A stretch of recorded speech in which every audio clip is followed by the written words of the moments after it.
उठ फरीदा सुतिया, दाढ़ी आ गई पूर, अग्गा नेड़े आ गई, पीछा रह गई दूर। अब ना अब कब्र अशर का मामला साफ नजर आने लगा है। कहा हुजूर मुझसे क्या चाहते हैं? हज़रत उमर रो पड़े, कहने लगे आज मैं इशा के बाद निकला हूँ तो नबी पाक के सहाबा मुझे नेक कह रहे थे। फिर मैंने बच्चों की माँ से और बच्चों से भी पूछा है, वो भी मुझसे राजी हैं। और उज़ाफ़ा तेरे साथ नबी पाक राज की बातें करते थे, सच बता कहीं उमर का नाम मुनाफिकों में शामिल तो नहीं? सच बताओ उन मुनाफिकीन में तो शामिल नहीं, कहीं ऊपर ऊपर से तो नहीं सारा कुछ? हज़रत उज़ाफ़ा बिन यमान कहते हैं मैं बाप के मरने पर इतना नहीं रोया जितना उमर के सवाल पर रोया। मैं कदमों में बैठ गया, मैंने कहा नहीं उमर ये तो मैंने नहीं सुना, लेकिन ये मैंने नबी पाक से ज़रूर सुना है कि मेरे बाद अगर कोई नबी होता तो उमर इब्न खत्ताब होता। ये मैंने अपने कानों से सुना है कि उमर जिस गली से गुजरे शैतान रास्ता बदल जाता है। ये मैंने अपने कानों से सुना है कि 950 साल हज़रत जिब्रील जनाब उमर की शान बयान करें तो फिर भी बयान नहीं हो सकता। ये मैंने ज़रूर सुना। दोस्तों सारी ज़िंदगी हज़रत उमर में अगर दूसरों का मुहासबा किया तो अपना और अपने बच्चों का भी बड़ा ख्याल रखा, अपनी ज़ात पर बड़ी तवज्जो दी।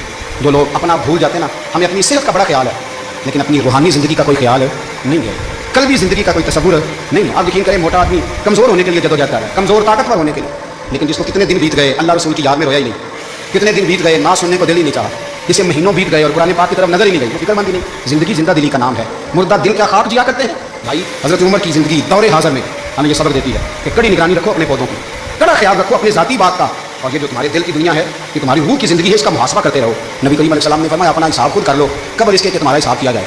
अपना हिसाब बोलिए, अपना हिसाब। हम सारी दुनिया का हिसाब करके फिरते हैं, कोई कहाँ से कमाता है कहाँ खाता है, पर अपना हिसाब हुजूर ने फरमाया हिसाब कर लो, कब इससे कि तुम्हारा हिसाब। मौला अली फरमाते हैं नमाज पढ़ लो, कब इसके कि तुम्हारी नमाज पढ़ी जाए।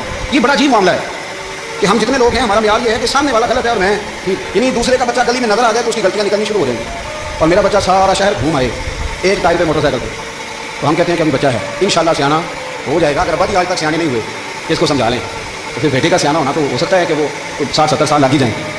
घर के अंदर जब तक तवज्जो नहीं होती और सबसे पहले जब तक अपनी ज़ात पर तवज्जो नहीं होती, तो वालिद का जब तक किरदार बच्चे नहीं देखते जब तक, उतनी देर तक उनका तब्दील होना मुमकिन नहीं होता। हज़रत उमर फारूक रज़ी अल्लाह ताला अन्हु ना बाहर वालों का भी बड़ा सख्त हिसाब करते थे। बड़ा एक गवर्नर साहब ने लिबास बड़ा शानदार पहनना शुरू कर दिया था, तो हज़रत उमर ने उतरवा के ना तो उन्हें टाट का लिबास पहना के तो ऊँट चराने की ड्यूटी दे दी थी। इतना सख्त एहतसाब करते।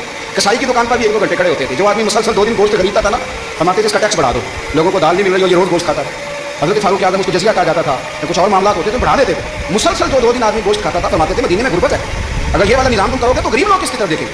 लेकिन उससे ज़्यादा बढ़कर जो उनकी ज़िंदगी का म्यार और स्टेटस था वो ये था कि अपने घर का खास ख्याल रखें, खास तवज्जो करते। मुल्क शाम से और ईरान से कुछ लोग आपकी खिदमत में आए, तो वहाँ से कुछ कनीज़ें भी आई, उनके बादशाह पैगाम लेके। शाह ईरान की कनीज़ को मलका ने कहा कि ना हज़रत उमर की ज़ौजा को देख के आना ज़रा किस तरह की।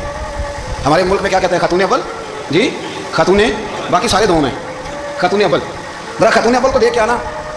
तो वो जब आई ना घर में मिलने, तो कहा कि मुझे मेरी मलका ने कहा था कि उमर की ज़ौजा से अहलिया से मुलाकात करके आना। तो हज़रत उमर की अहलिया ने ना एक जोड़ा कपड़ों का दे दिया मलका के लिए और एक खुशबू की शीशी दे दी। अब जब वो तोहफे वहाँ गए तो उस मलका ने ना कुछ सोने का सामान भेजा, कुछ जेवरात भेजे, कुछ तोहफे भेजे। जब हज़रत उमर के घर आए ना, वो खादिम लेके आया, उसने कहा कि आपकी अहलिया ने तोहफे भेजे थे। तो जवाब में शाह ईरान की बीवी ने, यहाँ जिस मुल्क का वो सफ़ीर था, उन्होंने भी ये भेजे। तो हज़रत उमर फारूक ना वो तोहफे लेके घर गए, तो जाके कहने लगे अपनी अहलिया से ये तू कब से तोहफे भेजने लग गई है, ये कब से निज़ाम शुरू हो गया। तो कहा हुजूर तोहफा देना लेना तो ठीक है, सुन्नत है, मोहब्बत बढ़ती है, तो ये कोई कबाहत नहीं, और मैंने अपनी ज़ाती इस्तेमाल के लिए जो चीज़ें रखी थी वो मैंने दी हैं। तो हज़रत उमर फारूक रज़ी अल्लाह ताला अन्हु फरमाने लगे हमने किसी मुल्क के साथ और उसके बादशाह के साथ ज़ाती ताल्लुक़ नहीं बनाना, ताल्लुक़ जो भी बनेगा रसूलुल्लाह के दीन की बरकत से बनेगा। ज़ाती रिश्ते नहीं हमने कायम करने। ज़ाती आपके मुल्क की जो एयरलाइन जिसका हर साल खसारे का ढंढोरा पीटा जाता है ना, वो हमारे बादशाह साहब और सदर साहब अगर गैर मुल्कियों को घोड़ा कभी भेजना हो ना, घोड़ा तो पूरा एक जहाज़ घोड़ा लेकर तोहफे में जाता है, पूरा जहाज़। गरीब कौम का ये सरमाया, और कौम बड़ी बादशाह है, लाइनों में लाके वोट देती है। 2 काम हमेशा लाइन में लाके करने, एक बिल लाइन में लाके जमा कराना है और एक वोट लाइन में लाके, ताकि फिर पूरे 5 साल लाइन में लगे रहें। मर्जी से आप वोट देना, पर जो बात दुरुस्त है उसको सुनो। हज़रत उमर फारूक रज़ी अल्लाह ताला अन्हु ने अपनी अहलिया से पूछा कितने का था वो तेरा जोड़ा और खुशबू की शीशी, मतलब 3 दिनार की। फरमाया ये 3 दिनार तेरे, और बाकी जो तोहफे आए हैं वो तू खुद कह, जो उसने तेरे नाम भेजे हैं, तू कह कि मैं मालिक गनीमत में देती है।